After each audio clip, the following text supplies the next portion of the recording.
Може ли министерката Мила Царовска и нејзиното семејство да преживеат со 17.000 денари месечно? Алфа ја прашано, одговорот го избегна. Таа се правдаше дека нејзината изјава била извадена од контекст. Тврди дека министерството правело се за граѓаните да добиваат поголеми примања. Имавте изјава минатата недела дека едно 4-члено семејство може да преживее со 17.000 денари. Доволно ли е оваа сума за да се преживее месецот и еве конкретно би преживееле ли вие во текот на месецот со оваа сума? Таква изјава воопшто не сум имала.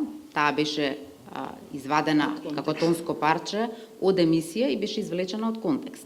Она кое што таму беше укажано е дека има индикатори од до кои што укажуваат на потребата од финансиски средства за месечно преживување на одредено семејство. А напротив, покажувам дека се борам дневно за зголемување на приходите во семејството. Што сакавте да кажете со изјавата? Ова што сега ви го кажам. Може да преживеете со 17.000 месечно вие? Мислам дека ви одговорив на прашањето. Ќе преживеете? Повелете.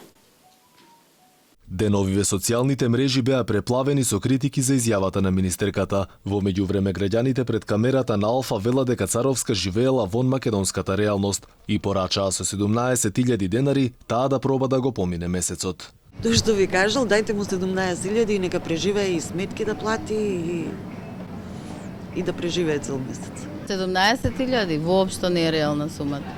Не е возможно со толку да се живее. Тоа е едноставно мачење, не е живење.